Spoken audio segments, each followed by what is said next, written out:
Akala niyo adventure lang. Yun pala, magigising ang ancient seal sa pahukay ngang ngaguho.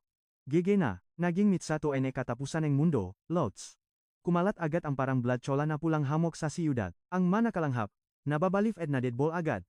Hindi kinaya ng katawang lupa ang baksik ngang mutasyon na to, pero ang ibang nilalang. Naging dambuhalang monster na may weird na powers. No joke nakakapangilabot sila, aberrations ang tawag sa kanila. Wasak ang bawat lungsod na madaanan nila, at lahat ay shook na sa takot. Nagbolan ng missiles pero wale pa rin. Sa gitnang usok, may isang lalaking mukhang zombie ang naghahanap kay Xiao. Hinarang siyan na asong lobo na galing yata sa impyerno. Gigil na gigil silang lumaban, pero dedma lang si kuya, kinalos niya ang ngalobo. Kaso, ramdam ang hapo at pagod sa kanyang bawat kilos. Sa gitna ng guho, nakakita siya ng isang manika. Tabong pogi siya agad habang iniisip ang kalagayan ni Xiaoy. Gagamitin na sana ang kuko niya, pero binago niya ito pabalik sa normal na kamay. Napaka-soft naman ni kuya, at doon na siya nayak, lots. Uhaw na uhaw siyang malaman kung nasaan na ba ang kanyang mahal na kapatid. 3 days ago, naging hot topic ang paglabas ng pulang hamog sa iba't ibang panig ng mundo. Huwag daw magpanik at magstay home lang. Pero itong isang pamilya, chill na nasa road trip pa rin, anyare, sarap ng tulok ng mabata sa likod ng biglang katukin ng masundalo. Alis daw agad, bawal ang pa-chill-chill. Si Itay, bad trip na sam nga politiko habang nakmamaneho. Walang tiwala sa gobyerno, real talk lang talaga. Napansin Gunso ang gulo kaya bumulong siya sa kuya niya, kuya, natatakot ako, parang may mali. Relax ka lang, sis. Kasama mo naman kaming lahat, sagot ni kuya na nakaprotector mode na agad. Habang nagrereklamo si tatay sa gulo, napansin ng anak na lalaki ang matinding kaguluhan sa labas. Delikado na to. Curious siya sa pulang hamog, pero biglang boom. Isang malakas na pagsabog ang nagpagulat sa kanilang lahat. Shield agad si kuya sa kapatid. May kotseng bumaksak sa kanila. Ma, pa, okay lang ba kayo? Sumagot kayo. Naipit ang paa ni tatay habang si nanay naman ay ubo ng ubo. Biglang may nakakangilong tunok silang narinig. Putlang-putla sila sa kaba. Nakita nila ang nga taong nagtatakbuhan palayo sa isang dambuhalang abrasyon. Labas na, bilis, hiyaw ni tatay. Sinipa ni kuya ang pinto at lumabas agad para iligtas silang lahat. Ayaw bumukas ng pinto ni nanay. Sabi niya, itakas mo na ang kapatid mo, huwag mo na kaming intindihin. Nanginginig si Xiao habang may nilalamon na mama ang monster sa harap nila. Diyos ko, parang horror movie na to. Dahil papalapit na ang monster, nag-final instructions na si tatay. Ikaw na ang bahala sa kapatid mo, kuya. Maging responsible ka. Ipinagkatiwala si Xiao sa kanya, pero biglang may malakas na saboh na nakpalsik sa kanila ng malayo. Tumalon ang monster sa kotse nila. Nanay. Tatay. Hiyaw ni Xiao. Kaya mas lalong nagwala ang halimaw sa ingay. Sila na ang target. Gustong bumalik ni Xiao sa parents nila pero kinaladkad na siya ni kuya palayo sa gulo. Kahit jet ng military, tumba sa lumilipad na monster. Takbo lang sila, parang walang bukas, bilis. Sa daan, nakita nilang nababaliw na ang lahat. Ano bang nangyayari sa mundo? Bakit naging ganito? Isip ni kuya. Balot ng pulang hamok ang paligid habang nanghuhun ang lobong monster. Tago muna sa gilid-gilid, bawal maspot. Hay salamat, umalis din, bulong ni kuya. Pero si Xiao, biglang nanghina at naging kakaiba ang kanyang kilos. Hawak ni Xiao ang kanyang ulo. Kuya, ang sakit. Hindi ko na yata kaya, sabi niya habang namimilipit. Nakita nila sa salamin may mga itim na linya na sa muha. Epekto na to ang pulang hamok, for sure. Kumuha siya ng tela at binasa ito agad. Tinakpan niya ang ilong ni Xiao para hindi na lumala ang infection, pero bigla siyang namilipit sa sakit. Parang may gustong kumawala sa look ng katawan niya. Sobrang init, lots. Okay ka lang? Tanong ni Xiao. Oh, ayos lang ako, pagsisinungaling ni kuya habang nanginginig ang mga kamay. Naamoy sila ng monster. Biglang sumigaw si kuya nang tumigil ka, na ikinagulat at ikinatakot ng kapatid niya. Huli. Hinabol sila ng lobo, at paglabas ng grocery, may lumilipad pang monster na humarang. Olats na ba? Cornered na sila. Niyakap ni kuya si Xiao ng mahipit. Huwag kang matakot, sis. Hinding-hindi kita pababayaan. Umalingonggo ang nakakangilong rorang halima. At lalong dumami ang mga aberrations na lumalapit sa kanila. Pati Red Dragon, sumali na rin sa party sa itaas. Katapusan na ba namin to? Ang tanging naisip ni kuya. Wait lang, guys. Ito ang ating MC, kaya abangan ang kanyang OP plot armor. Pumasok sila uli sa loop para magtago. Humawak siya ng kahoy at humanda. Ito na ang huling bala natin. Laban kung laban, walang atrasan. Sinugod niya ang wolf aberrasyon pero nabali lang ang stick niya. At yun na, akmang lalamunin na siya ng halimaw. Bagsak siya sa lupa habang pinipigilan ang pagngangangang lobo. Pero biglang boom. Isang palaso ang tumarak sa mata nito. Niligtas siya ni Zhu gamit ang nakitang crossbow. Pero ang malas, siya naman ang sunod na pinuntirya ng wolf. Sigaw ng kuya niya, takbo. Kumaripas siya habang bilin nito, hawak kang lilingon kahit anong mangyari. Sumukang ang dugo ang kuya niya sa sobrang sakit. Ang malas pa, Nadapa si Shui habang nasa likuran na niya ang halimaw, kumapit sa paderang kuya para tumayo, at biglang may pulang liwanag na pumailan lang sa langit. Natabunan ng guho ang lobo at dininan ito ngang kuya sa lupa. Sabay saksak gamit ang matulis na bakal, paulit-ulit niya itong sinaksak mamatay ka na. Nakita ito ni Shui at kinabahan siya para sa kuya niya, niyakap niya agad ang kuya para tumigil. Wala siyang ideya kung bakit nakakagulo na ito nga nito, ayos lang ako, bulong niya.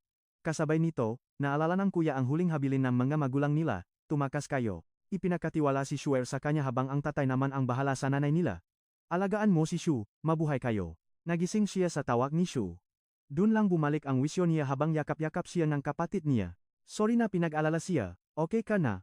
Tanong ni Shu, sasagot sana siya, pero may nakita siyang lumilipat na halimaw, bigla niya itong hinablot para makaiwas.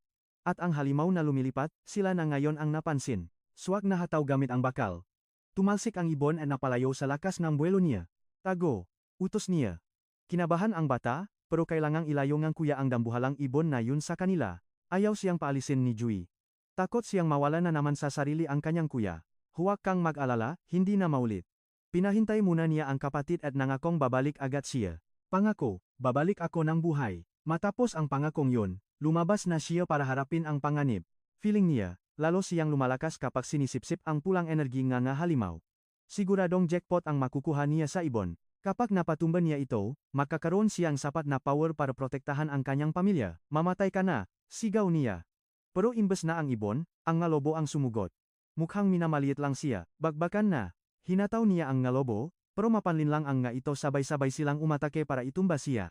Nakagat siya sa braso mula sa likod. Sa sobrang galit, biglang na-transform ang mga kamay niya sa matatalim na kuko. Pinagpira-piraso niya ang mga lobo gamit ang kanyang makuko. Grabe ang adrenaline at lakas na nararamdaman niya, napalingon ang higanteng ibon sa isang lumilipat na aircraft. Naguluhan siya nang bigla itong lumipat palayo, natauhan siya at nagtaka sa nangyari sa sarili. Pro shocks, isang misal ang biglang pinakawalan patungo sa kanya, biglang lumabas si Shuer kuya, okay ka lang. Nagpanik siya. Huwag kang lalabas. Pero huli na ang lahat. Boom, may nakitang survivors ang aircraft kaya lumapak sila. Pero dahil mukhang infected siya, iniwan nila siya doon. Kinuha nila ang kapatid niya.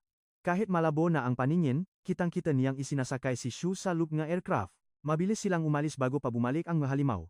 Pilit niyang inabot ang lumilipat na aircraft, hanggang sa mawalan ng malay. Umiyak ang kapatid niya habang tinatawag siya. Nag-aapo ito habang nagtatanong kuya, bakit hindi mo ako niligtas? Pilit niya itong inabot, pero naglaho ang lahat. Nagising siya ng hingal na hingal panaginip na naman ang parehong bangungot. 6 na buwan na ang nakalipas at hinahanap pa rin niya ito. Buti na lang, hindi siya nabuking habang natutulog. Lumabas siyang gusali, bitbit ang isang machine gun na handang pumutok kahit kailan. Simula nang makuha si Zua, hinaluhog niya na lahat ng shelter pero bigo siyang mahanap ang kapatid niya. Para mahanap siya, pumasok siya sa border patrol bilang isang low-ranking soldier ang pinakamababang posisyon sa hukbo. Sa gulong mundo, tanging army lang ang may laya na kumuha ng intel. Narating na niya ang Chishi City outpost. Nakripot siya kay Captain Jia Jun at humingi ng pasensya sa pagkahuli. Pero isang malakas na sipa ang sumalubong sa kanya. Galit na galit si Jun dahil nalelate siya sa duty. Inakyat niya ang mahabang hagdan habang naririnig ang bulong-bulungan ng iba. Banta ni Jun, kapag na error siya kahit konti, gagawin niyang impyerno ang buhay nito. Nung kasing pumutok ang Crimson Mist, gumuho ang sibilisasyon at naging pugat ni Genemega halimaw. Kasabay ngang mist, lumitaw rin ang misteryosong Crimson Spire na bumabalot sa buong mundo. Ang nga natirang tao ay nagtitiyaga na lang sa mga borderlands, malayo sa nakamamatay na Spire at pulang ambon. Habang pinagmamasdan ang guwang lungsod, napaisip siya. Nandun pa kaya ang dambuhalang halimaw na sumira sa buhay niya? Sabi ni Jun nandiyan naman ang elite squad kaya chill lang dapat sila. Kasi kahit matalo ang ngayon, wala ring magagawa ang ngahama na sundalong tulad nila. Pinag-usapan nila ang sikat na Special Response Unit na balitang laging panalo sa bakbakan. Kaya tinanong siya ng lalaki kung bakit siya nag-alala. Kayang-kaya raw durugin ng unit na yon ang kahit anong halimaw na humarang sa kanila. Habang ang bida natin, nakatambay lang sa bangin at diring-diri sa amoy ng Crimson Mist. Ang pulang hamok na to, ginagawang praning at bayolente ang lahat ng nilalang. Biglang nahati ang pulang hamok sa harap niya. Ramdam niya agad na may dambuhalang sumusugot na sa direksyon nila. Napansin din ito ang isang sundalo kaya binalaan niya ang kapitan. Pero pinagalitan lang siya nito dahil masyado raw siyang praning sa paligid. Pero huli na dahil rumagasa na ang Crimson Mist.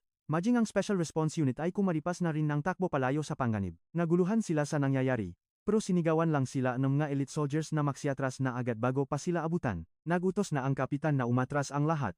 Pero ang natauhan ngang special unit, agad na nilamon ng mapanganib na pulang hamog. Napasigaw ang kapitan nang maipit ang kanyang suot. Isang maladragong halimaw na ang nakabaon ang kuko sa kanyang hood. Akala niya ay katapusan na niya. Pero narinig ng bida natin ang kanilang mahiyaw kaya walang takot siyang tumalon mula sa bangin. Swak ang bagsak niya sa halimaw at durog ito agad. Nang lumingon ang isa pang kalaban, ang mga kamay ng bida ay muli nang nagbagong anyo. Akmang sasakmalin siyang halimaw pero mabilis niyang binunot ang ulo nito.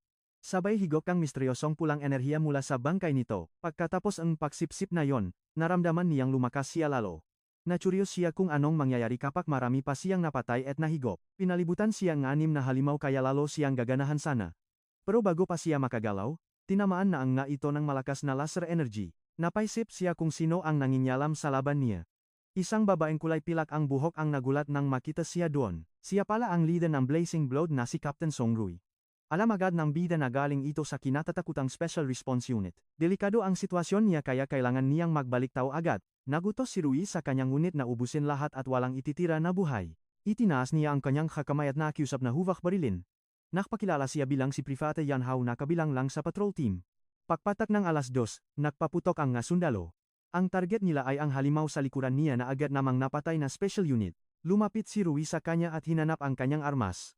Dito na naramdaman ng bida na mukhang lagot na talaga siya. Bago pa siya makasagot, may dumating na utos na kailangang umatras ang lahat sa temporary defensive line, at bawal pumasok ng walang permiso ni Song. Sa loob ng 10, nakatanggap si Ruing report na may 37 sundalo ang na-deadball sa sector outpost nila. At sa listahan ng namatay na yon, 2 ay mula sa Elite Ember Blood Squad habang 30 naman ang galing sa hama na patrol team. Dito na nagtapos ang casualty report ng insidente. Nagtanong ang bida kung bakit siya ay kinulong gayong biktima rin naman siya nangyari. Binasa ni Rui ang record niya na noong 5:00 ng hapon ay tumakas siya sa post niya. Sakto bago sumiklap ang kaguluhan sa hamok, binigyan siya ng pagkakataon na magpaliwanag. Kailangan niyang galingan ang pag-imbento ng palusot para makaligtas sa investigasyon na ito. Nautal pa siya noong una pero sinabi niyang nakatulog lang siya sa maguho. Nagpaalam naman daw siya sa kanilang kapitan bago umalis. Pero sumingit ang epal niyang kasama at sinabing lagi naman siyang late sa misyon. Buwisit na buwisit ang bida sa sumbungrong ito. Tinitigan niya ito ngang nakamamatay na tingin para tumigil sa kadadaldal. Binabalaan niya ang lalaki na huwag idamay ang kapitan sa kalokohan niya. Napansin ni Rui na magulo ang sistema sa patrol team nila. Samantala, tila naramdaman ni Jun na pinag-usapan siya kaya bigla siyang napabahing. Balot na balot ng benda ang buong katawan ni Jun, pero tiniyak ng doktor na hindi pa siya malalagutan ng hininga sa ngayon. Normal daw ang lahat ng test niya ayon sa record. Pero ang nakasama niya, duda kung matatawag pa bang normal ang itsura niya. Balik sa 10, tinitignan ni Rui ang file ang bida na 3 buwan pa lang simulan nung makapasa siya sa basic training. Sa huling bakbakan, kahit ang elite unit ay nabawasan ng tao. Pero nakapagtatakang nakaligtas ang isang baguhang tulad niya ng walang galos. Katwiran niya, takot lang daw siyang mamatay at dati siyang track and field kaya mabilis siyang tumakbo palayo nung dumating ang pulang hamok. Tinanong siya ni Rui kung bakit pa siya na sundalo kung duwak pala siya. Nagdududa ang opisyal kung may iba pa ba siyang pakay. Sa loob ng 6 na buwang paghahanap niya kay Yu, panay ang patay at higop niya sa mga mahihinang halimaw sa paligid. Unti-unti na rin niyang natututunan kung paano kontrolin ang pagbabagong anyo ng kanyang katawan mula hayop tungo sa pagiging tao. Kalahating taon siyang namuhay na parang nag-iisang lobo. Nililibot niya ang bawat guho at bayan para lang mahanap ang kanyang pakay. Bilang sundalo, tinawag siya ni Rui na isang duwak na kapit sa patalim. Galit ito dahil iniwan niya ang kanyang pwesto ng walang paalam. Inaasahan ni Rui na alam niya ang malupit na paruserito. Tinanong naman ng bida kung itotokhang na ba siya o bibitayin agad. Biglang bumulong si Rui sa tenga niya at tinanong kung anong meron sa makamay niya. Sigurado na siyang nakita ng opisyal ang pagbabago nito. Tinanong siya kung bakit siya nagsisinungaling at ano ang tunay niyang plano. Pero naputol ang usapan nila nang biglang yumigit ang lupa ng malakas. Akala ni Rui ay lumilindol na, pero itong si Hao, iba ang kutob. Bigla siyang tumayo at sumigaw ng, takbo. May dambuhalang horde na pala na aberrations ang parating. Nainis siguro dahil tinangka siyang takbuhan ng loko sa harap niya mismo. Akala mo hangin lang siya kaya ayun, pinadapan niya ang bida nating tuso. Natakot na ang nakasama niya, baka raw tuluyan siyang mawala sa sarili. Pinapakalma nila si Rui dahil baka gumuho ang lupa, at ayun na nga, nangyari na ang kinatatakutan nila. Baksak sila sa isang madilim na hukay. Underground na pala ang baksak nila. Dahil sobrang dilim, agad nagutos si Rui na buksan ang lahat ng ilaw. Walking disaster raw itong si Hao, sabi ang kasama nila. Laging malas kapa na riyan siya. Pero sagot ni Hao, mamaya na kayo maginartepak na kalabas na tayong buhay. Duda pa ang lalaki kung makakaalis pa ba sila sa butas na to. Pero sa wakas, naliwanan na rin ang paligid dahil sa kanilang na light stick. Maze pala ang nadatnan nila na hinukay ng mga monster. Utos ni Rui, kalma lang, ayusin ang formasyon, ihanda ang maarmas, at bantayan ang likuran ng bawat isa. Biglang may humaginit na hangin sa paligid. Agad itong kumuha sa atensyon ni Hao dahil sa talas ng kanyang pakiramdam. Bakit ka nakatingin dayan? Tanong ng kasama niya. Sabi ni Hao, may naririnig siyang hangin. Akala agad ng lalaki ay labasan na yun kaya sumugot siya para tingnan. Tuwang-tuwa si kuya habang nagre-report. Toto nga, may sariwang hangin na nanggagaling sa dulo. Bilib na sana siya kay Hao, kahit pasawe, master talaga sa pagtakas. Tapos, may naaninak pa siyang liwanag sa unahan nila. Na-excite ang loko dahil akala niya ay ligtas na sila. Hindi niya napansin na may halimaw nang gumagapang sa likod niya. Sigaw ni Rue, dapa. Ngayon na, isang putok lang, tanggal ang ulong monster. Muntik pa siyang matalsikan ng berdeng asido nito na kayang tumunaw ng kahit ano. Sermon ang inabot ng lalaki dahil sa pagmamarunong ng walang utos. Pero dito na napansin ni Rui na sadyang mapakingat at tuso itong si Howell sa panganib. Paglabas natin dito, kailangan mong ipaliwanag ang lahat sa akin. Seryosong banta ni Rui sa kanya. Napaisip si Howell kung ano ang balak ng kapitana. Alam na nito ang sikreto niya pero bakit hindi pa siya ibinubuko. Biglang may narinig silang nakakapangilabot na tunog. Ramdam nilang may malaking panganib na paparating. Isang buong horde and abrasions ang lumabas sa mga butas. Mukhang yari na talaga sila sa pagkakataong ito, mabilis na gumagapang ang nga insekto palapit sa kanila. Putok dito, takbo doon, habang pilit silang tumatakas, pero may kakaibang naramdaman si Hao sa paligid. Huwag kang hihinto, dire-diretso lang. Sigaw ni Rui. Pero napansin ni Hao na biglang huminto ang nga insekto. May mas nakakatakot pa palang nakatayo sa harap nila. Isang dambuhalang aberasyon ang bumulaga sa kanila. Dominator class ang tawag dito at nilalamon nito ang Crimson Mist para gawing purong enerhiya. Seryoso na ang ating bida, mag-focus kayo, hindi biro ang kapangyarihan ng bagay na yan. Nakpaulan ng bala si Rui pero kasabay nito ang pagpapakawalan ng halimaw ng matinding enerhiya. Sa sobrang lakas ng puwersa, napatigil at parang naging bato si Rui sa takot. Buti na lang, sinalang ating Lodi ang atake gamit ang kanyang nagbagong kamay. Shock ang lahat sa nakitang kapangyarihan ni Hao. Paglabas natin ng buhay, sasabihin ko sayo ang lahat, pangako niya kay Rui sabay transformation din ng isa pa niyang kamay. Pet malu talaga, kabado si Rui dahil kahit ang sarili niyang atake ay walang talap sa kalaban. Mag-ingat ka, bulong niya kay Hao, kahit puno pa rin siyang ang pagtataka. Oh! Maikling sagot ni Hao sabay sugot. Itong Dominator class na to, parang yung nga nakasagupal lang niya dati sa nakaraan. May iba-ibang ranking pala ang mga monster na ito. Scout class, Hound, Dominator, Colossus, hanggang sa pinakadelikadong Catastrophe class. Curious na si Hao, gaano kaya siya kalakas pag nahigop na niya ang kapangyarihan ng dambuhalang ito? Pero matapos ang unang atake, napansin niyang ang kunat nito, kung normal na beast lang to, durog-durog na sana sa bagsik ng kamao niya. Ang katawan nito ay parang isang armored war vehicle sa tibay. Mukhang marami na itong nalamon na kalahin niya.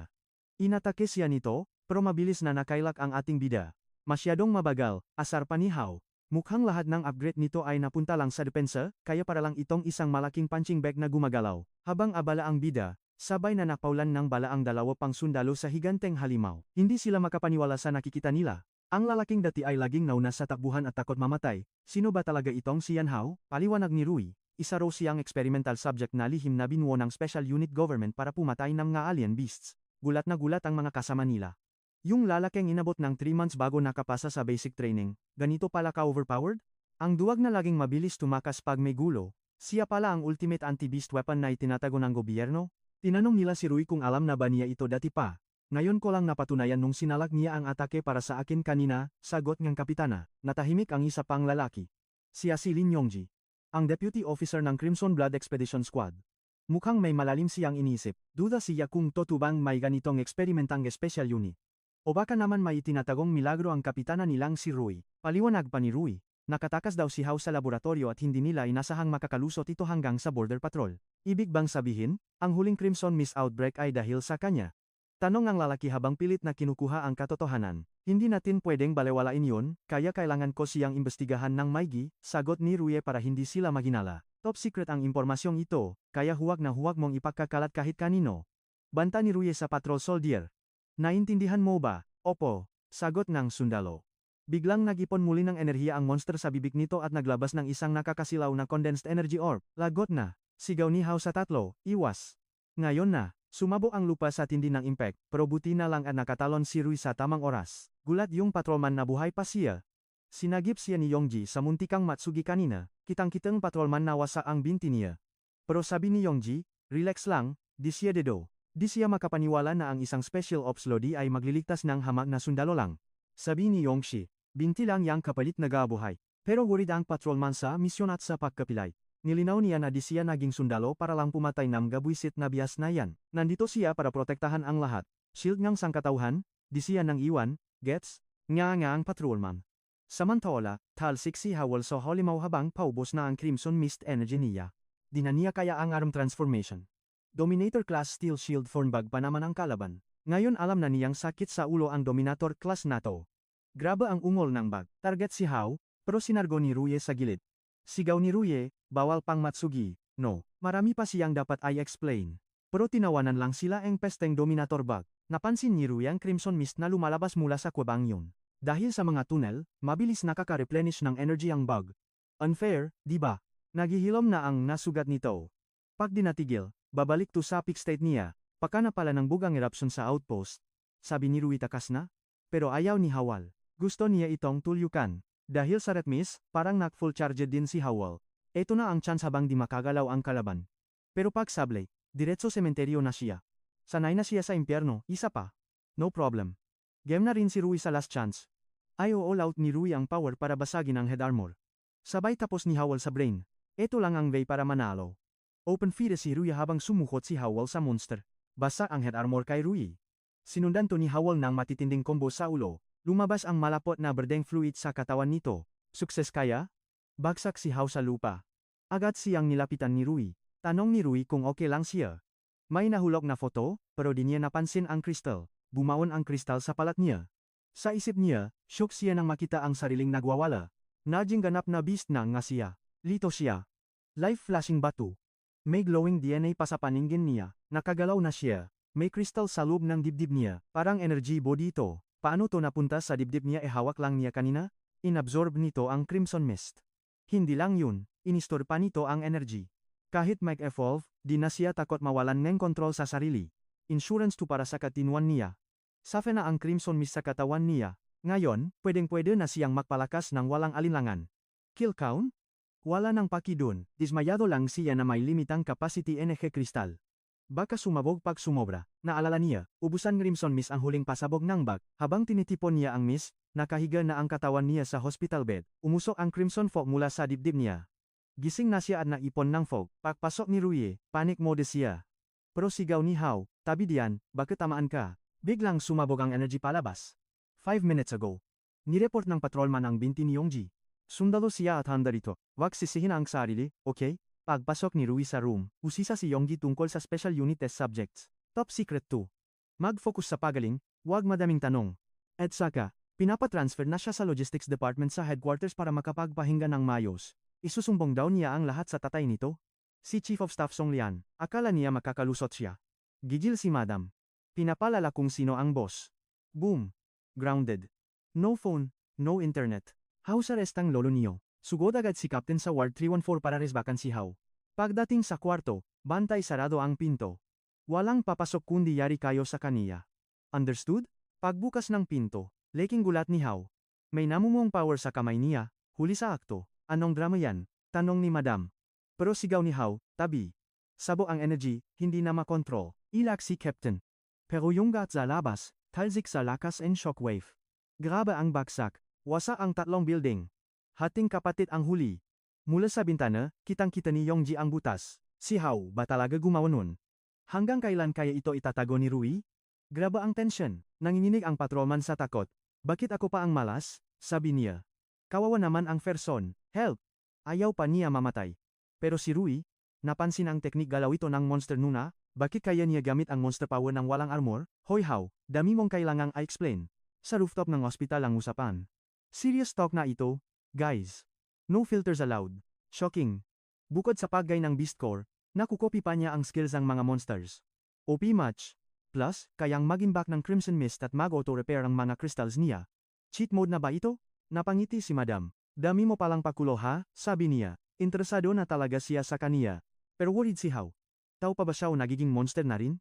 Nakakapraning ang ganitong powers? Ano tingin mo sa akin? Tanong ni How.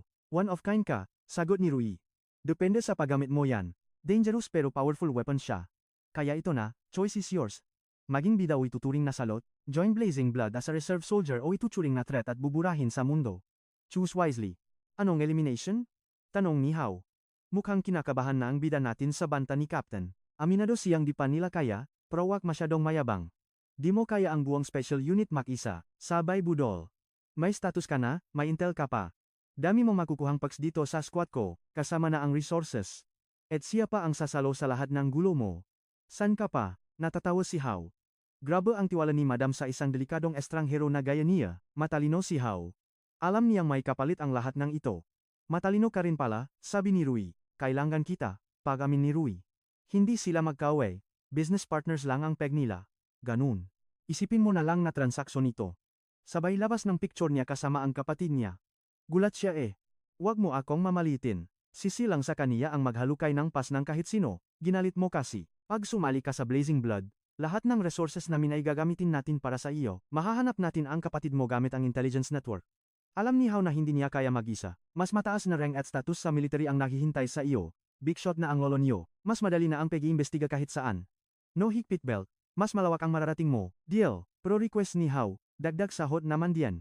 Ubos na kasi ang pra niya sa paghahanap sa kapatid. Bilang captain, approve agad. Blazing Blood Reserve Soldier na siya with highest benefits.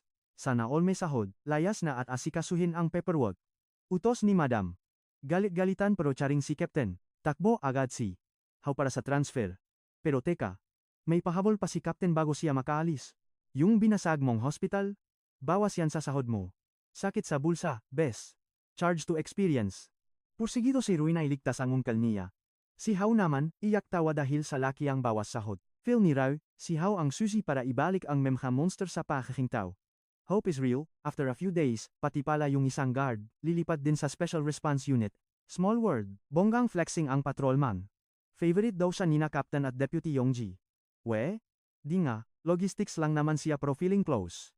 Si Hao naman, hindi man lang tanda ang pangalan ng person, detma lang si Hao. Pero biglang lumitaw si Captain Jun at mukhang okay na siya ngayon, lumingon si Hao. Lupaypay si Jun, bali ang braso at binti. Naalala niya yung sampal ni Hao noon, mukhang basang sisim ngayon si Jun. Nagmamakaawa para sa pension and squad niya. Karma is real. Bro, biglang sinipa ang sugatang si Jun. Siya pala ang epal na kapten na si Jiang Shir. Sumugot ang patrolman pero supalpal sa dalawang guns. Habang sumisigaw siya, hinablot ni Shir ang panga ni Jun. Dinuraan pa siya nito at pinapaluhot para dilaan ang putik sa sapatos niya. Grabe ang lala, pak di sumunod, babaliin daw ang braso ni Jun. Laluhot na sana siya pero pinigilan siya ni Hao. Gulat na gulat ang lahat ng biglang magapirang ating bida. Sabi ni Hao, malaki ang utang na loob niya rito, kaya oras na para sa resbat. Warning ni Hao. Isang galaw pa, gagawin niyang panggatong ang nabuto niyo. Bismode na ang lahat, sugot ang maguns. Sabi nila, gusto mo na bang mamatay? Pero si Hao, chill lang na umiwas. Zipa dito, Zico don't. Swaba ang move ni Hao. Yung huli, talsik sa pada, lakas maka-action movie. One hit delete agad ang apat. May sumigaw na erang warrior daw ang captain nila. Akala nila matatakot si Hao. Yari ka sa amin. Banta nila. Pero si Shir, na pangangaapat na segundo lang, tumba na ang matauhan niya. Paanong naging ganun kabilis to? Bulong ni Shir sabay tutok ng baril kay Hao. Delikado na. Di siya makapaniwalang ang basurang patrol team ay lalaban. 3 bala ang agad niyang pinakawalan, pero hinablot lang ni Hao ang baril. Masyadong mabagal, sabi niya sabay lamok sa bakal. Pet malu, sabi ni Hao. Wala pang 1% ng bilis ni Rui. Gigil si Shir sabay hugot ng dagger. Tinapon ni Hao ang weapon at sinakal si Shir. Naalala niyang pinapaluhod nito ang captain kanina. Hinikpitan ni Hao ang hawak kaya nanigas si Shir sa takot. Ikaw naman ang luluhod ngayon, kupal. Baksak si Hao sa saak. Tulok akat at bumubula pa ang bibig. Hehewepe talaka. Di makapaniwala ang lahat. Nakaiwas na sa bala, nilamok pa ang baril gamit ang kamay lang, feel na ni Hao ang power ng beast core. Monster. Sigaw ang defense team sa sobrang takot, takbong aso ang mga gago. Pinyulot ni Hao ang saklay. Sabi ng patrolman, Lodi, para kang God of War. Ayos ka lang ba? Tanong ni Hao. Kaya pa naman katawan ko ang bugbog, sagot ng lolo mo. Inabot ni Hao ang saklay kay Jun.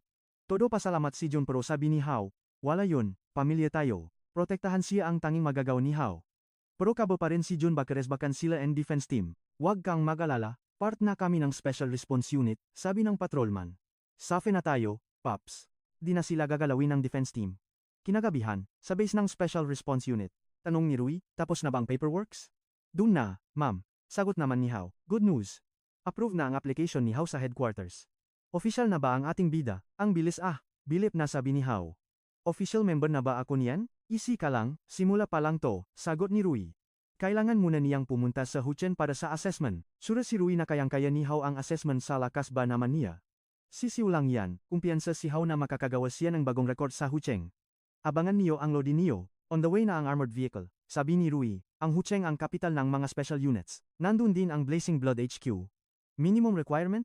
Dapat di-rank warrior ka man lang para makasali. Na-curious tuloy si Hao. Paano ba nadedetermine ang mga rank na yan? Tinuro niya ang patrolman sa tabi. Mukhang mahina to sasabak din ba siya sa assessment? Matibay ito sa bubugan.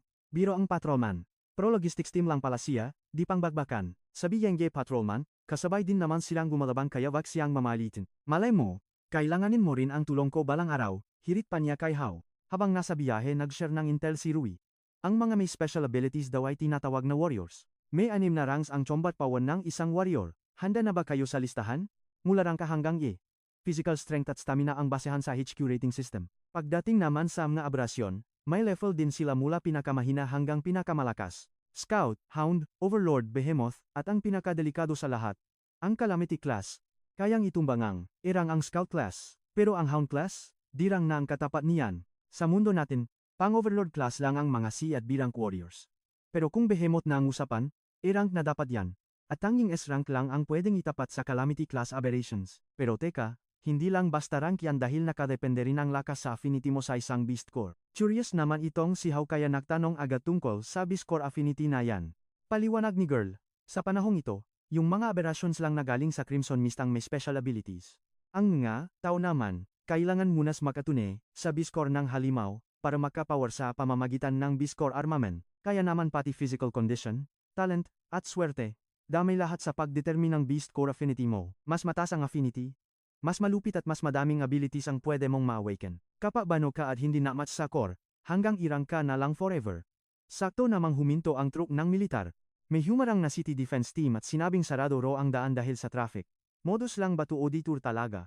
Hindi makapaniwala ang team na may mga taong may lakas ng loob na harangin ang special response unit. Reason ang city defense, official business din daw sila kaya wala silang choice. Biglang may dumang puting sasakyan na may Green Vine logo. Napaisip si Rui kung anong ginagawa ng isang big shot mula sa Green Vine Group dun. Amoy malansa, mukhang may hindi tama. Isang oras ang lumipas sa Blazing Blood Assessment Site. Bida-bida ang announcer at sinabing sila ang pinakamalakas na kalasag at pinakamatulis na talim ng sangkatauhan. Kilalanin niyo si Ling Yongshin. Siya ang head examiner ng Blazing Blood at isang solid na arang warrior. Wala siyang paki sa background niyo, basta nandito kayo, rules niya ang masusunod. Nababala rin siya na bawal ang palakasan system dito. Walang beker-beker sa competition na to. Kahit sino ka pa, kung wala kang ibubuga, huwag mo ng pangaraping makatungtong sa Blazing Black. Physical assessment na. Una ang 50 kg weighted dash. Pero sa loob lang ng 5.10 seconds, finish na agad ni Hao. Sunod ang electromagnetic dumbbell. Gulat ang lahat nung binuhat ni Hao ang 100 kg na parang wala lang. Pagdating sa striking power test, mukhang sisilang din sa kanya ang lahat. Sa sobrang lakas, literal na winasak niya ang machine. Hindi na tuloy makalkulate ang score niya sa sobrang lupit. 10 minutes lang at tapos na si Hao sa lahat ng events. Kinumpirma ni Yongshin ang score niya. 198 points. Shook ang lahat dahil ang dating record ng rookie ay 140 lang. Bulungan agad ang mainggitero na baka daw nandaya siya. May isang epal na lumapit kay Yongshin at kinuwestiyon ang score dahil ang layo daw sa dating record. Ang lalaking ito ay si Jiang Jin, kapatid ng captain sa City Defense, at ayaw niyang tanggapin na nilampasan siya ni Hao. Pero sagot ni Yongshin, siya mismo ang nakakita at record to sa kamera. Na-offend si boss dahil parang pinalalabas ni Jiang Jin na pinadaan niya si Hao sa backdoor. Nagsorry naman si Jiang Jin pero halatang curious pa rin. Tinanong niya si Hao kung taga-Chisi City Patrol Team ba siya. Medyo confused si Hao pero yes na lang ang sagot. Sabi ni Jiang Jin, gusto lang daw niyang bumati dahil magkababayan sila. Pero deep inside, may team na balak ang mokong para kay Hao. Gusto niyang ipagiganti ang kuya niya na napahiya dati. Si Hao naman, naintriga nung nalamang makababayan sila. Binulungan siya ni Yongshin na, yang si Jiang Jin ay isa sa mga rich kids mula sa Chisi City Defense Team. Tinanong siya kung kilala niya ito, pero walay talaga siyang ideya. Pero nung nalaman niyang taga City Defense ito, na-realize ni Hao na bulok pala talaga ang sistema run hanggang buto. Maya-maya, inanunsyo na ang results. Pang 30 si Jiang na may 89 points. At sa third place, nandiyan si Jungjin na may 123 points. Second place si Yinying na may 135 points. At siyempre, ang undisputed first place ay si Hao na may 198 points. Tuwang-tuwa ang isang blonde na babay. Trip lang daw niyang mag-assessment pero hindi siya makapaniwalang may ganitong kalakas na rookie. Na-excite tuloy siyang pag-aralan at obserbahan itong si Hao ng malapitan. Siya pala si Jinying, isang senior researcher mula sa Technical Intelligence Bureau. Samantala, kausap naman ni Jiang Jin ang backer niya sa tablet. Bad trip siya dahil hindi siya ang naging top 1 sa rankings. Nagreklamo siya na may dalawang monsters na biglang sumulpot, pero sinabihan siya na kung hindi lang Aso and Green Fine Group ang kuya niya, hindi siya makakasali rito. Last chance na raw niya ito kaya dapat ay huwag na siyang pumalpak. Pursigido siyang makapasok sa Blazing Bulat para sa kuya niya. Ngayon naman, nasa Beast Core testing station na sila at sabi ni Yong, madali lang ang test. Isusuot lang ang wrist guard at ilalagay ang Beast Core dun para magsimula ang screening. Ang sinumang may affinity na mababa sa 40% ay ligwak agad. Nagpaliwanag din siya tungkol sa Beast Core para sa mga clueless pa. Tandaan niyo, tanging Hound class patas na aberrations lang ang kayang mag-produce ng Beast Core. Mas malakas ang aberrasyon, mas solid na Beast Core ang mahulog nito. Isalpak mo lang ang core sa weapon at boom, may powers ka na parang monster. Black quality ang common sa Hound at Overlord class. Ang kalidad ay mula black, rust red, blood red, pink, hanggang sa pinakamalakas na gold quality. Iba-iba ang swerte sa affinity. Depende sa talent mo kung anong atribut ang magigising sa iyo. Pwedeng elemental, pangbagbakan, o kaya naman ay support control. Itong wrist guard ang pinaka-low grade. Pang-test lang ito ng affinity at walang ibibigay na bonus powers. Pag nakapasok ka na sa Blazing Blood Combat Division, mas malupit na course at gears ang ibibigay sa iyo. Simula na ang test. Ang unang sumalang. D-rank lang na may 39% affinity. Bagsak ang mood ni kuya dahil pang-5 lang siya sa physical exam, pero mas mahirap pala ito kaysa pumatay ng monster. Sumunod D-rank na may 56% affinity. Tuwang-tuwa ang loko dahil pasok na sa Blazing Blood. Si Jinx na ang sunod, parang galit ang mga mata nito. Kinuha niya ang bato at nilagay sa wrist guard. Pinilit niyang sumunod ito sa kanya. Boom! D-rank na may 60% affinity. Nganga ang lahat. 56% lang kasi ang kaya ng pinakamalakas na rookie last year. Siya na yata ang pinakamalakas ngayong batch. Sabi ni Jin, maga-basura lang daw ang iba at siya ang hari. Pinanut lang ni Hao ang mayabang na ito pababang ang stage ng lapitan siya ni Ying. Taga-Chichi City ka ba? Tanong niya. Nagtataka siya bakit hindi niya kilala ang ganito kalakas na tao? Lalo at bida-bida siya sa technical bureau. Gulat siyang nakaiwas ito sa radar niya. Na-impress naman ang ating bida sa kanya. Hula ni Ying, may kinalaman si Jin sa kakaibang galaw ang Crimson Mist sa Chichi City nung nakaraan. Kunyari walang alam ang Lodi niyo. Sabi naman ni Ying, okay lang kahit hindi siya umamin. Gusto lang daw niyang sabihin na interesado siya sa kanya. Sinamantala naman ni Hao ang chance na kumuha ng impormasyon. Pumayag naman ang dalaga, pero siyempre, may kapalit ito. Pag mas mataas daw ang score ni Hao sa kanya, sasabihin niya lahat. Tapos, tinawag na siya sa harap. Nag-announce siya na babasagin niya ang record ni Jin. Nakuryos si Hawal habang nambubuli naman si Jin. Pinaglaruan niya ang bato bago isinalpak. Resulta? D-rank na may 78% affinity. Gulat ang lahat, siya pala ang sikat na Jingli girl, todo ngiti si Edgirl. Pagbaba niya, pinamukha niyang basak na basak ang record ni Jin. Galit na galit si Jin. Hindi niya pwedeng palampasin ang babaeng ito. Si Hawal na ang huling tinawak. Dahil sa galing ni Ying, naniwala na si Hao na maraming ang alam ang babaeng ito. Tinanong siya ni Ying kung kinakabahan ba siya. Para sa clue tungkol sa kapatid niya, kailangang manalo ni Hao sa pusta. Sabi niya, panorin mo ako. Ayon kay Rui, kahit papano ay tserang ang level niya, black quality ang core, katulad ng inabsorb niya dati. Curious na siya kung gaano kataas ang affinity niya. Nilagay niya ang bato sa wrist guard at humanda na. Tserang ang inaasahan niya. Akala niya malalaglag ang panggang lahat dahil squad leader level siya, pero system error ang lumabas. Ngayon lang nangyari ito. 0%. Tinawanan siya ni Jin. Pati ba naman B-score ayaw sa kanya? Batrip si Hao, biglang naglabas ng Crimson Mist ang wrist guard. Nilalamon na ng katawan niya ang B-score. Hindi makapaniwala si Ying sa 0% score. 1% na ang pinakamababa dati. Kailangan niya itong i-record. Matutuwa ang matanda dito.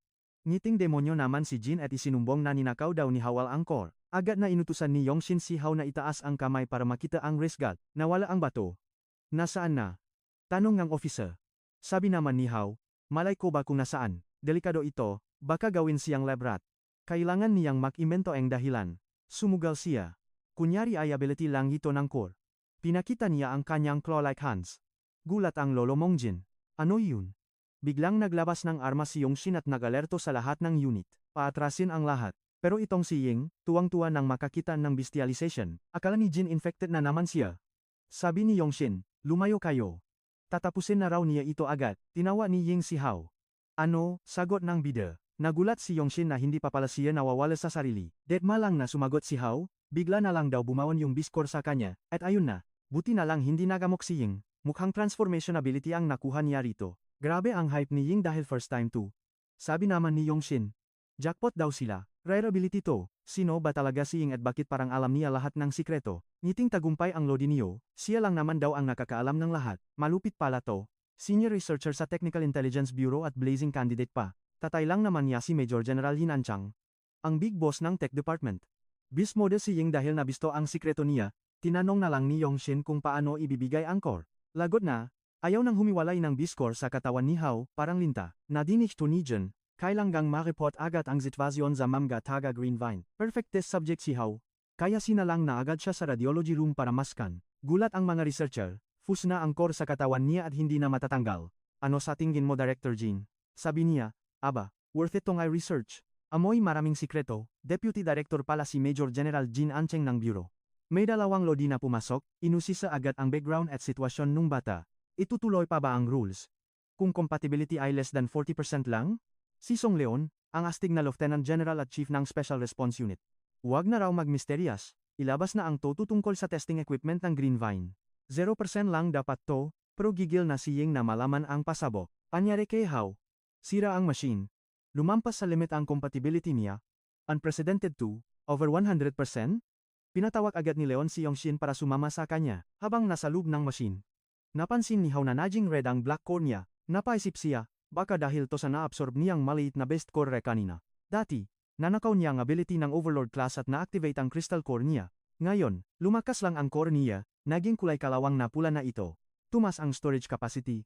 At mas mabilis na siyang humigop ng Crimson Mist na yon. Mas malakas na beast, mas malakas din si Hao pagkatapos itong ma-absorb, level up na. Sa Blazing Blood HQ, nagaway na sina Rui at Leon tungkol sa rookie. Bakit bawal sumama si Hao sa squad niya? Umayos kang tono, hirit ni Leon. Masyado raw binibigyang pansin ni Rui ang sirang rookie na to, bakit na ba? Promise ni Rui na isasama si Hao, ayaw niyang maging sundalong napapako ang salita. Pero hirit ni Leon, ang loyalting sundalo ay sa bansa, hindi sa individual. Final na, kay Yongshin na si Hao, wag na raw magaway ang mga squad leader. Balik sa pos, kahit inis si Rui, hahanap pa rin siyang ibang paraan. Sa Barracks Lounge, may pasabog na balita si Ying para kay Hao. Big news. May bagong nest sa pagitan ng lake at Redstone City, isasabak na ang mga rookies. Nag-apply na si Ying kay Instructor Yongshin, para maging ka-team si Hao. Sirang member na si Yan Hao. Briefing na para sa mission objective at threat level. Nagbabala si Yongshin, kailangang maging alerto sa lahat ng oras. Kahit nest lang to, pwedeng magbago ang lahat dahil sa bagsik ng Crimson Mist. Di-rank researcher si Ying, pero malupit siya sa data collection kaya kampante siya. Ang threat level ay nahahati sa 4, low, medium, high, at extremely high. Hive type ang pupuntahan nila, isang simpleng low-level nest lang daw, kunwari. Pero wag malilin lang, sobrang gulong nga daanan sa loop at nakamamatay ang nga ito. Andun ang nga stinger bees, sandamama na worker bees at soldier bees ang naghihintay. Akala ba niya di kayang ubusin ng isa lang ang pugat na to? 3 kotse talaga, sabi ni Ying, hindi to ordinaryong bubuyok lang. Biglang may nakitang kakaiba, pagtingin ni Hao sa labas, laking gulat niya. Ang lalaki pala ng mapesteng to. Scout class Iron Beast daw to, pero ibang level kumpara sa normal na bubuyok. Kapit kayo, sigaw ng gating patroman. Bigla namang naglabas ng mamatutulis na talim ang nabubuyok, ganun pala sila bumira. Alam niying na hindi kakayanin ng armor ng kotse ang baksik nila, ako na dayan. Sabi ni Hao. Perfect timing para sa bagong move niya. Biglang natunaw ang pinto, sabay talon sa labas. Utos niya, magtago sila habang sinusugot niya ang nabubuyok. Gulat ang driver. Pinto, ginawang sandata? Sabi ni Ying. Isa itong transformation ability. Naalala ni Ying nung sinusuri pa lang ang pambihirang kakayahan ni Hao. Akala ni Ying, sarili lang ni Hao ang nata-transform. Pati pala gamit, nadadamay na rin. Na-excite tuloy siya. Balak niyang i-record at pag-aralan ang galing ni Hao pagbalik nila. Biglang may tumama kay Hao. Isang berdeng likido ang bumawon sa mismong braso niya. Malakas ang isang to, nabutas ang depensa niya. Kailangan niyang mahanap ang tumitira bago siya maubos. Sabi niya, may isa pang kalaban pero hindi niya matukoy kung nasaan to. Mag-ingat kayo, tago. Sigaw ni Hao. Mabilis naman silang nakubli sa likod ng malaking bato. May nagfeeling bida, takot daw sa apoy ang maito. Pero paglabas niya, sapul agad siya. Bigla siyang nalamon nga apoy. Tanong ni Hao, saan ba talaga galing ang matusok na yon? Queen Bee pala yon. Ang lason sa buntot nito, kayang tunawin pati ang mga matitibay na armor. May Hound class. Hindi makapaniwala si Ying. Ibig sabihin, mali ang impormasyong nakuha nila, kayo na sa maalagad, ako na sa reyna. Hamon ni Hao. Pumayag naman agad si Ying, elemental user pala si Ying. Gumamit siyang lakas ang hangin para tangayin ang mga bubuyok. Lumabas din ang reyna. Sa wakas, nakita na ni Hao ang dambuhalang bubuyo na nakakatakot ang itsura. Binalutot niya ang pinto at ginawang sibat. Todo lakas niya itong ibinato sa kalaban. Boom! Sapul ang reyna sa vital point nito. Pero ang problema, parang wala lang itong naramdaman. Hala, mag-evolve na siya sa Overlord class. Sigaw ni Ying. Hindi na ito dapat pang makatakas. Pero si Hao, humiga na lang sa lupa. Wala na siyang energy para humabol pa. No. Ubos agad ang lakas niya dahil walang Crimson Mist. Sana pala nag-ipon ako, bulong niya. Hoy, patay-patayan ka ba diyan? Biro ni Ying. Gusto mo bang ang mouth-to-mouth para mabuhay ka? Ayoko sa bata, sagot ni Hao. Napikon si Ying at binigyan na lang siya ng chocolate bar. Nilinaw ni Hao na sadyang pagod lang siya. Tamang-tama namang dumating ang kanilang kasama. Ayos lang ba kayo? Tanong nila, ayos lang kami, sagot ni Hao. Sabi niya, mag-set up ng kampo at i-report ang lahat. Nai-report na pala ni Ying. Nasa hive na ang Greyna at mababa pa ang konsentrasyon ni Egemist. Pwede silang pumasok gamit ang protective suits, pero tingin ni Hao.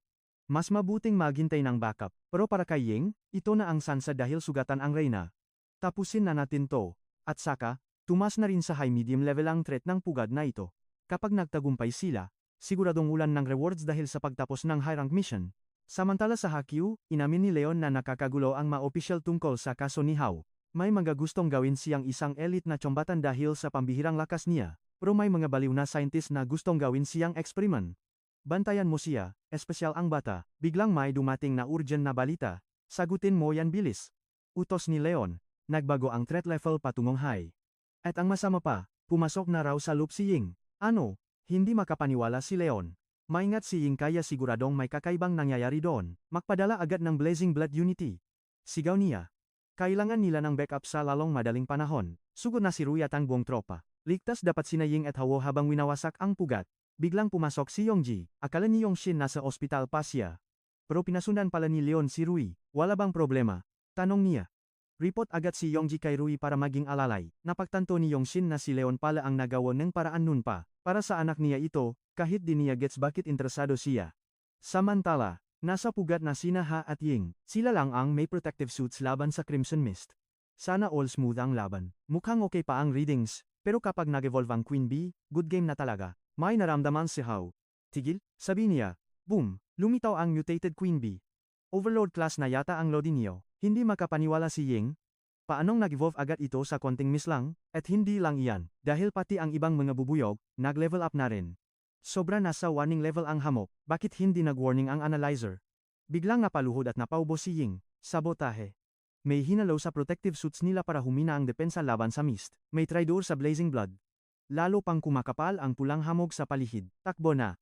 Pero sa luplok niya, tuwang-tuwa si Hao dahil kailangan niya ng-miss. Pero kailangang safe muna si Ying.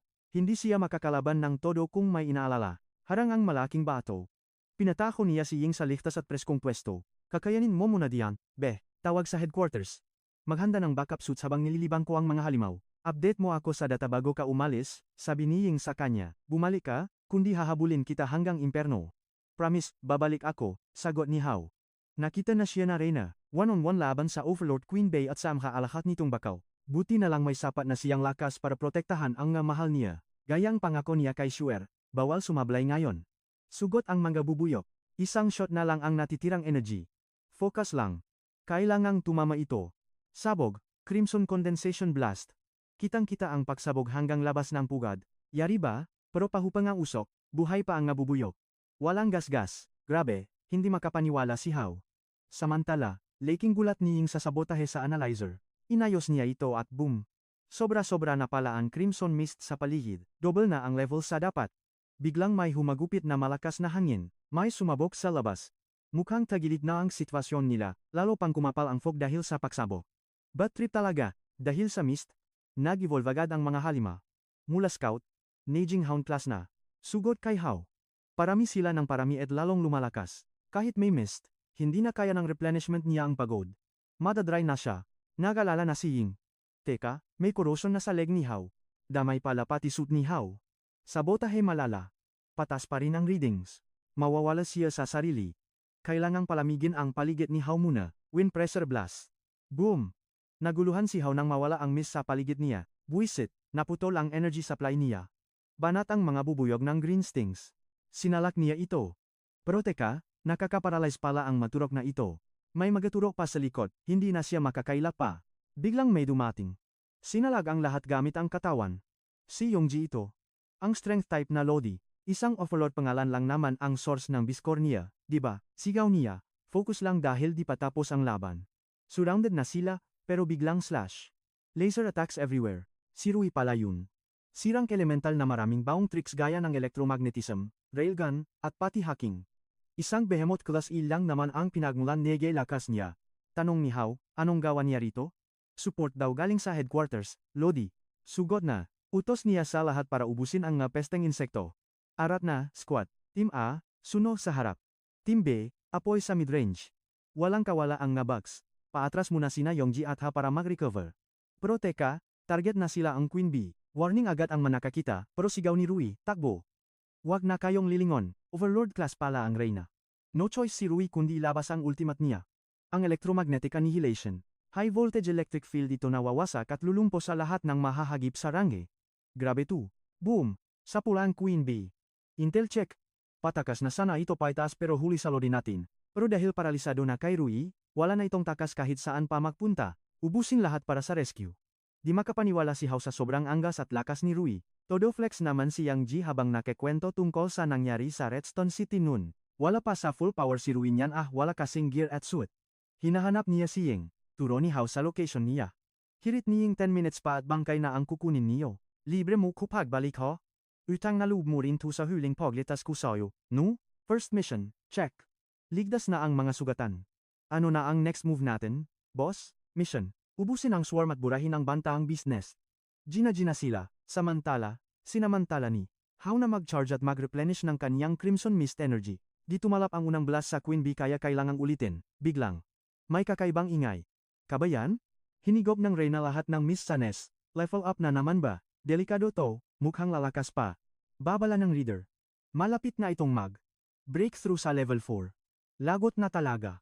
Saan galing ang lahat ng Mist na to? Suspect sa Niying? High-level nest talaga ang kinalalagyan nila. Umalingaw ang sigaong Reyna. Isang batalyong Hound class beast ang biglang sumugot sa likuran. Ako na sa Queen Bee, kayo na sa Swarm. Utos ni Rui, attack. Ay cover niyo si Hao. Dapat matapos, to ngayon o dedo tayong lahat. Birada si Hao pero disapat ang kaniyang kuko. Ibinuhos niya ulit ang Crimson Condensasyong Blast, isang malakas na pausabo ang Yumeni sa peligil, abang-abang sa usok kung effective, pero putya. Gumanti ito at inilabas ang kaniyang stinger, mali. Disapat ang energy blast lang, kailangan ng tamang weapon. Ayun, ang stinger ng Reyna, saktong-sakto, pinulot niya ito at ginamitan ng bestialization coil. Ginawang sword, ang lupit ng diskarte. Sugot si Hao habang umiwas sa atake. Lahat ng Crimson Mist, ibinuhos niya sa weapon niya, ganti-ganti lang to, Queen Bee. Mahipit na hawak at slash. Hati ang Reyna sa todong lakas niya, isang malupit na pagsabog ulit sa ere. Matapos yun, Red Beast Core na lang ang natira. Overlord Class Core, nasalo niya. Pero pagkahawak niya putya. Ang sakit sa dibdib sa sobrang lakas. Puno agad ang Crystal Core sa katawan niya sa isang iglap. Di na niya kaya ang pressure. Ubos ang swam kina Rui. Pero hirit ni Ying, bakit parang bigla akong nanghina? Tulungan si Hao, bilis. Pero paktingin ni Raya, baksak na pala ang loading natin sa lupa. Sigaw ni Rui sa pangalan niya, ramdam ang kabel. Salamat sa panonood, sunod na ang Giga Chat video. Support niyo rin ang channel, sali na sa Summon Club membership para sa exclusive perks. Like niyo lang ang video at manatiling awesome, mga Lodi. Kita-kits sa susunod.